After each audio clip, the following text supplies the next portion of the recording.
Hi. So, don't know what's going on with the screen. It looks white. Bright white, but I don't know. That's the way it's supposed to be. So, my name is Zombie Bear. Small introduction. Guess we're going to name this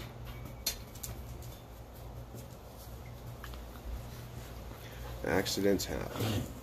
My buddy. Yeah, good boy. So, accidents happen. Zombie Bear. Why I am Zombie Bear. I am Bear because that is the nickname that was given to me when I was born. Part of my name. And the zombie part, because the definition of a zombie is reanimated flesh, somebody who's come back to life. And, well, when I was 22, I was shot and killed. Medical record that I was dead over 2 minutes on the operating table. I asked the doctor, she wouldn't tell me. So, anyhow, she just said it was over 2 minutes. We'll get to that experience later. I want to delve into, well, where every story begins. My story begins when I was 16 years old, roughly. And what I mean by that is that time is not linear for me. And I guess you can break them down into Fight Club minutes. You know, that second when you get that information, you find out that you are Tyler Durden. Well, the first moment like this rocked my world, changed my perception on everything, was when my father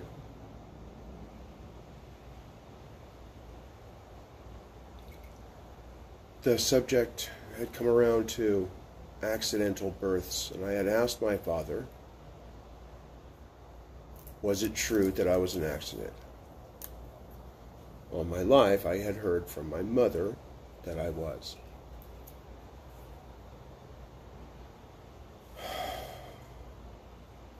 Usually involving a beating, but other story.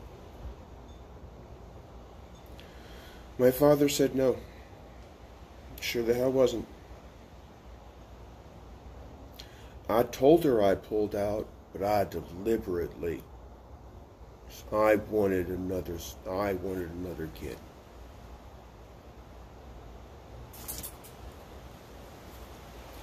And why that rocked my world.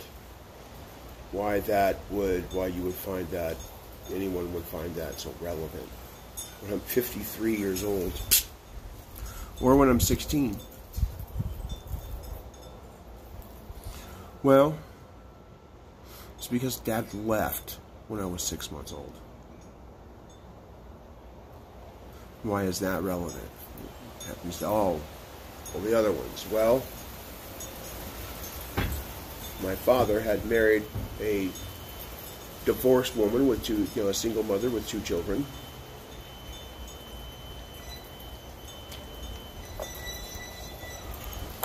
Who was mentally unstable. After the first child, she said, please don't get me pregnant again. I cannot handle another child.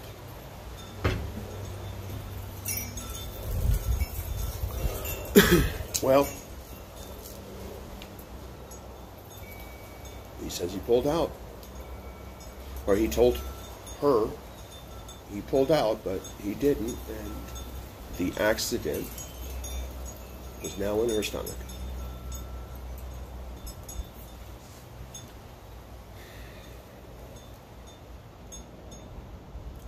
So this is how I came into the world. Actually, this is straight from my mother's lips, and there are witnesses that can attest, living witnesses that can attest that this is her testimony that in 1966, excuse me, in 1966, the Roe versus Wade wasn't a thing. At least not in Southern California, and not in 1966. So my mother couldn't get an abortion, which she desperately wanted. So she purposely got into 3 major head-on collisions without wearing a seatbelt, specifically so that she can have an abortion without it looking like she was having an abortion. Well, here I am.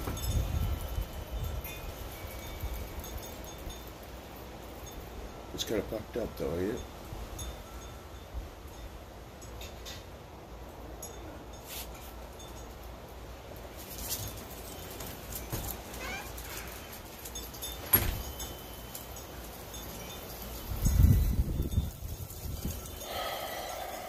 Well, so she didn't want me.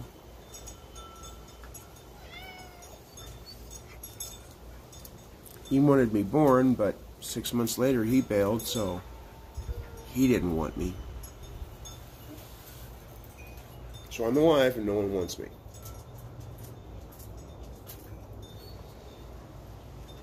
And I'm left alone with a woman who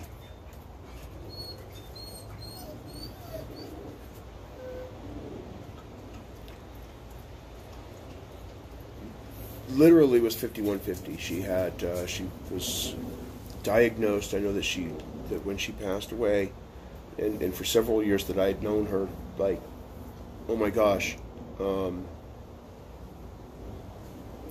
bipolar. And she had been severely abused as a child, sexually, by her stepfather, by his brother, and their friends.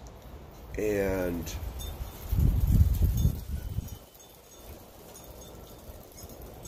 when she went to go tell my grandmother about it, my maternal grandmother, she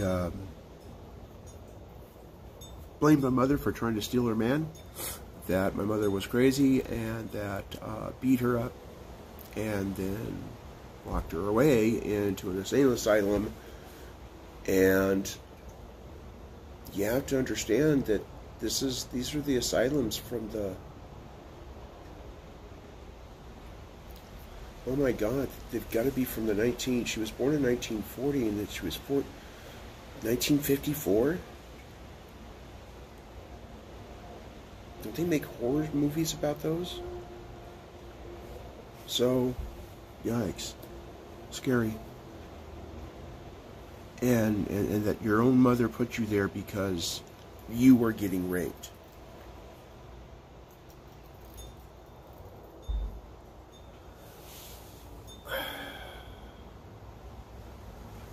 That's hell. And I know that's hell. We'll get to those stories later. We must continue. So,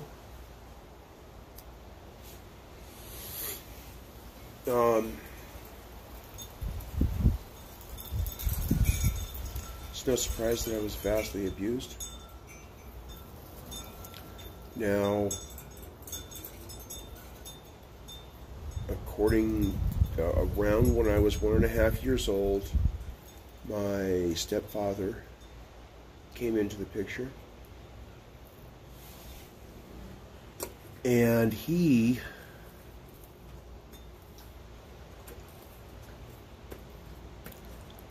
told me a story of how I lost my finger, this one right here. Don't worry about that damage, we'll get to that later, but this damage here, right here. See this? Kind of funny, right? Gosh, I hope I have no boogers.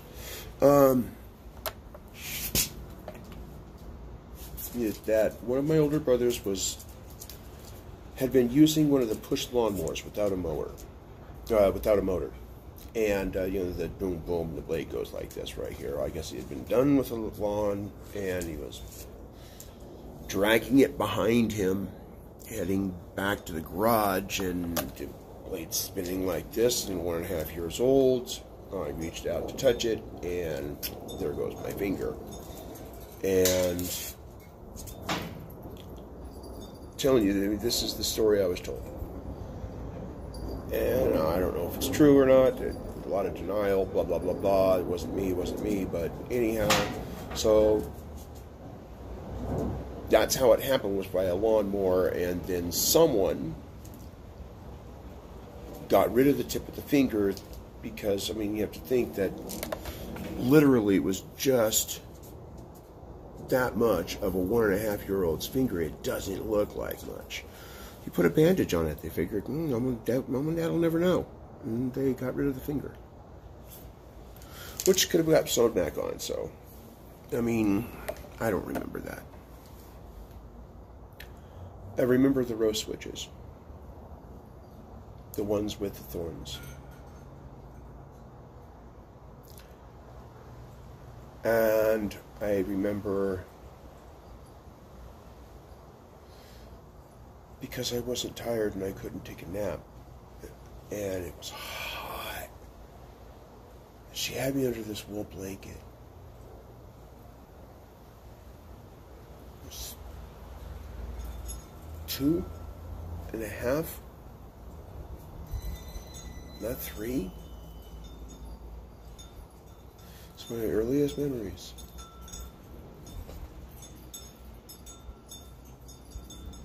She had my older brother, I don't know which one, take me out to the rose bush. The house was lined with them, 7th and Lime. 3-story house. Big house. Old Victorian style. Just spires and everything. It's a parking lot now. Maybe it was just 2-story. Seemed giant. I was as big as this water bottle.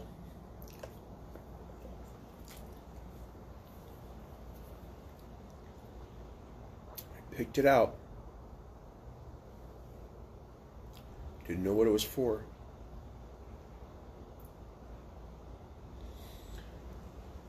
Afterwards,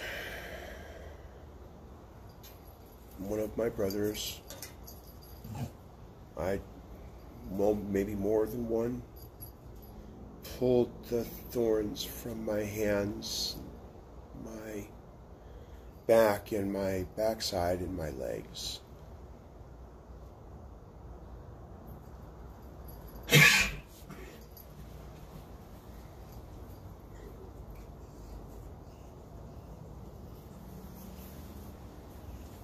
She didn't want me.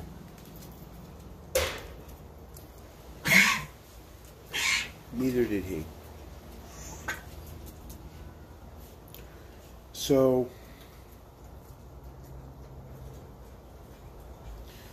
the reason why I bring this up is, the reason why I'm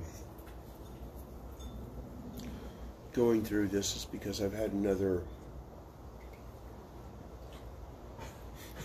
5 Club moment.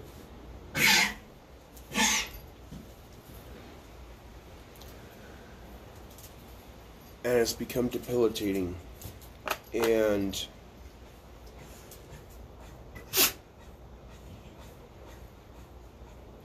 a lot of memories are coming back.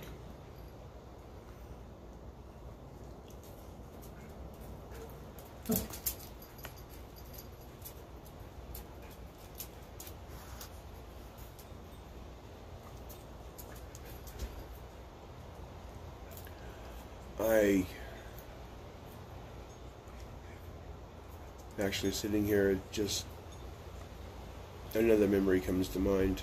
So, okay. That's the start. I don't know who's going to look at this. Probably no one.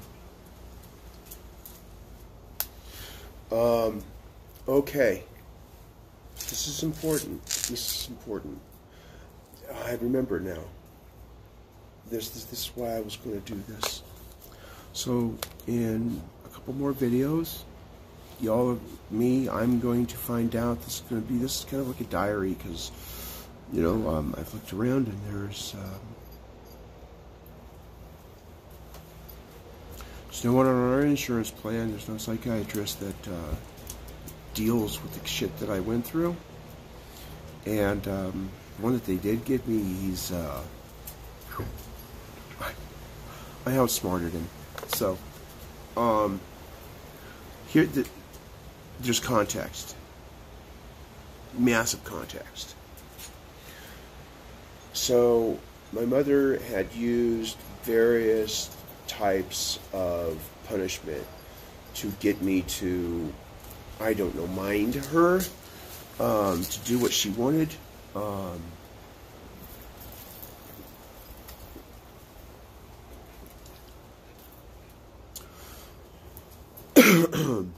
Including just taking a bath, but it turns out that there was a reason behind that too. So anyhow, one of the punishments was food. She withheld food. Not just food, but water as well. And the bedroom that I was staying at was completely separate from where the kitchen was. In order to get to the kitchen, to get to the food, you would have to pass by the front room where Mom was there. So, Mommy. And so my brothers could not sneak me food either. And she turned, I don't know if she turned or had someone or whatever, but all I know is that the sink was turned off and the little hot water, cold water knobs that turned the water on, they had been removed. And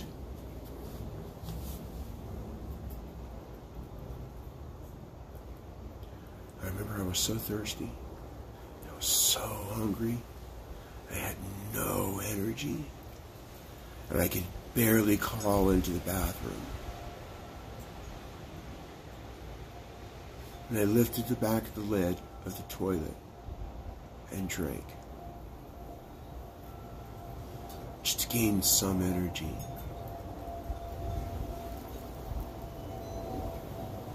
I don't know why I did it. I don't know why I knew to do it, but I did it. I don't know, maybe one of my brothers told me. But it's important to know that my brother saved my life. They snuck me cat food, dry cat food. Simi was hungry. Simi and her kittens were hungry.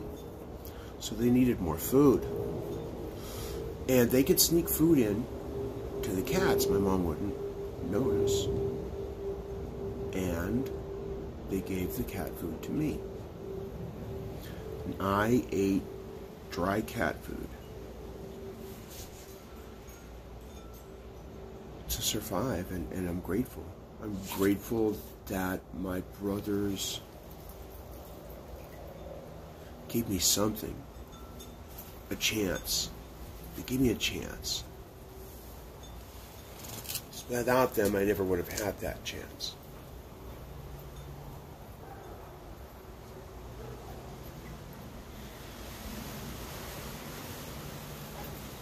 It's important for me to tell you that because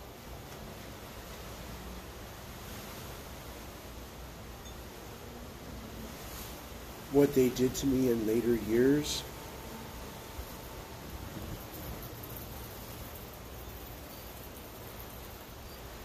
you will, I don't know, I'm so conflicted. it's like that. I'm so conflicted. I don't know if I'm grateful for them.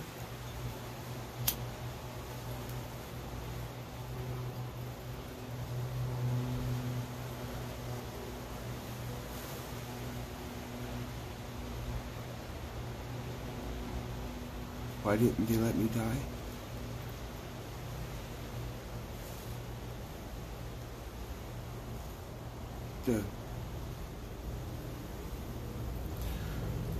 The hell that they put me through. The living hell that I'm now beginning to remember. And I'm now starting to we'll get there. And I still don't know if that's true, because I can't get a straight answer. And I don't know who to ask.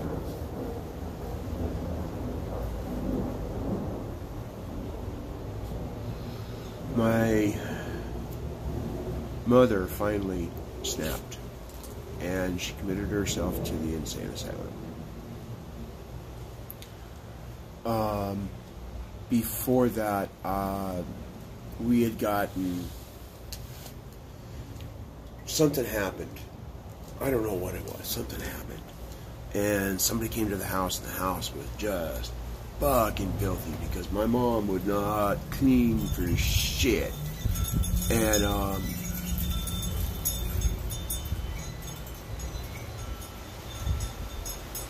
and we got taken away, and I had to go spend 3 days at a foster home. Unique experience. I was 7 years old.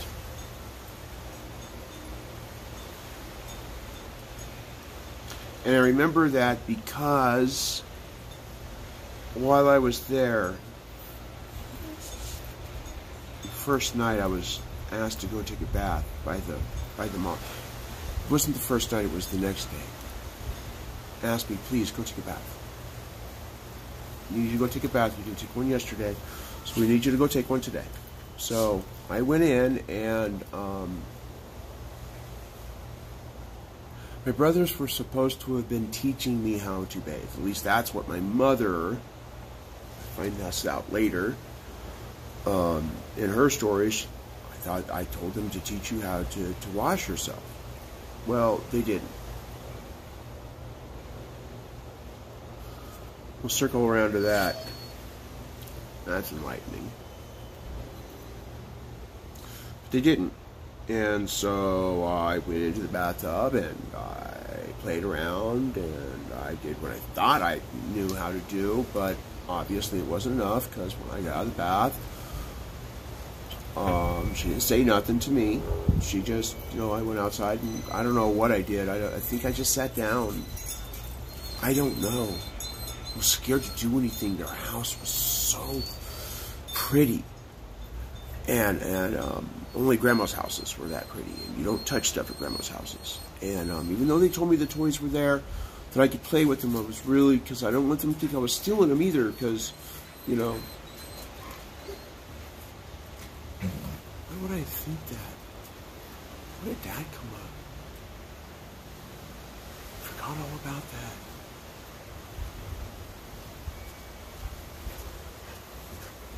And there was $3 sitting on the thing. It wasn't $3, it was $2.50. And I remember, because they had told me, the man told me, I got an allowance of $5 a week. All I had to do was just keep my toys picked up. And that $2.50 sat on that little banister right there. And the divider of the dining room and the hallway. And it sat there the entire time I was there. And as I was walking out the door, he said, "This is yours. That's your, you're only here for half a week, but I told you that you were going to get an allowance, and this is yours, and you don't let no one take this from you."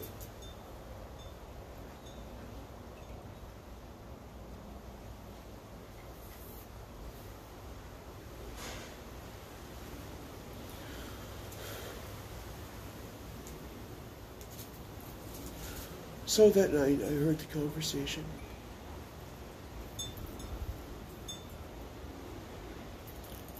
And,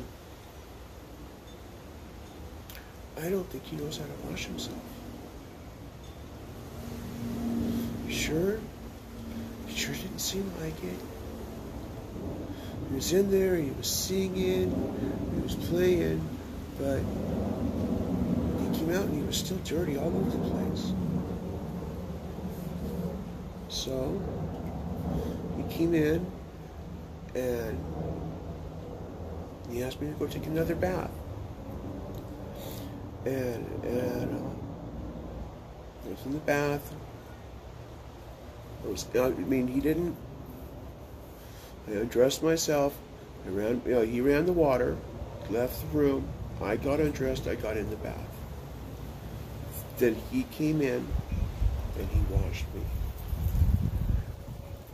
And there was nothing weird.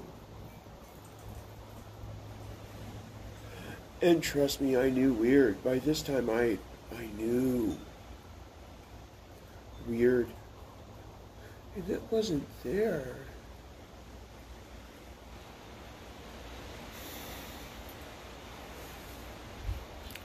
And I remember the man cried. The entire time he bathed me, he showed me this is how you put soap on the rag. This is how you get it wet. This is how you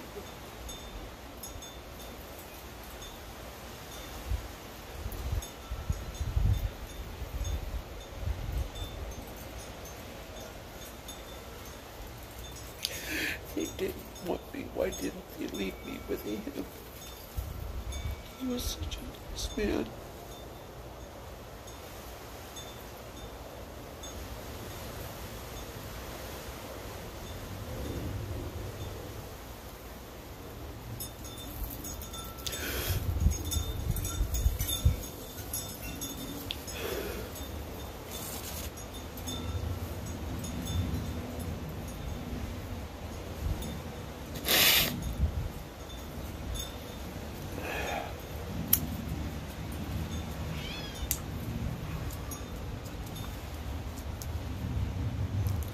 It's legal.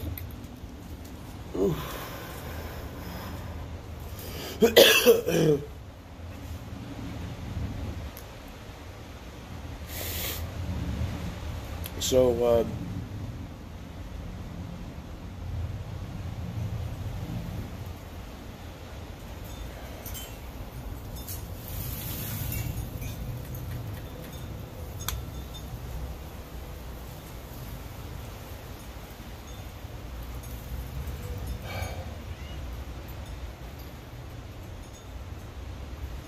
8 years old.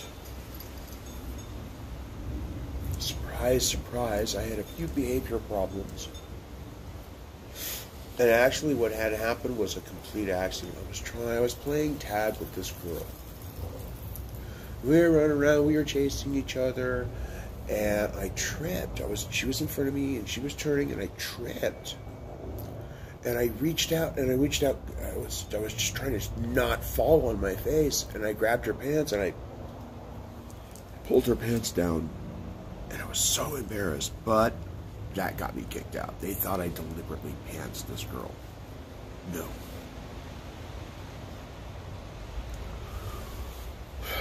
So my mother and father said, well, you got yourself kicked out, it is your responsibility, and the continuation school, the troubled youth, the people, the kids that,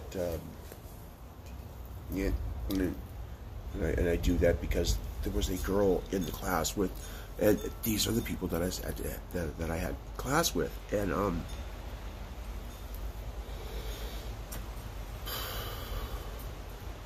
it's not that I probably didn't belong there, but there was no bus that went there, not from our, completely out of the jurisdiction. Mom wasn't going to drive me. She didn't have a car. There was only one car. It was to get Gary to and from work. that just happened to coincide with that. So it was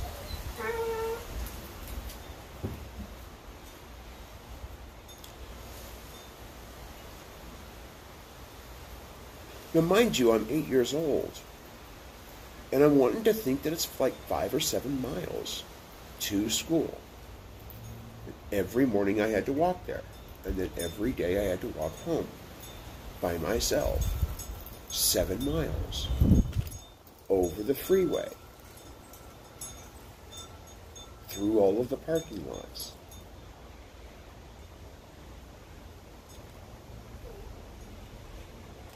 I've always been amazed by that.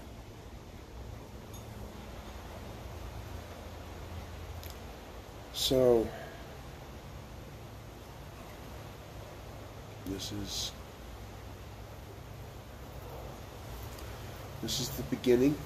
So, I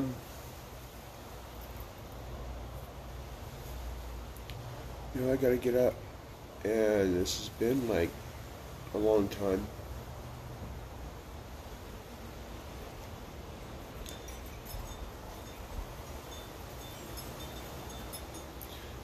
Maybe it's up a little bit, I don't know.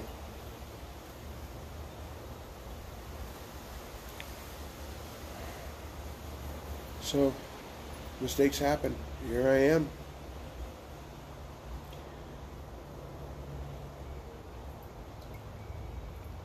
Blessed be the animals that have to get fed that I can snag up on their food.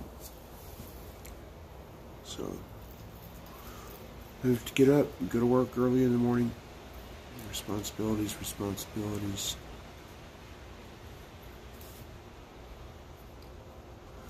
Maybe we'll try it again.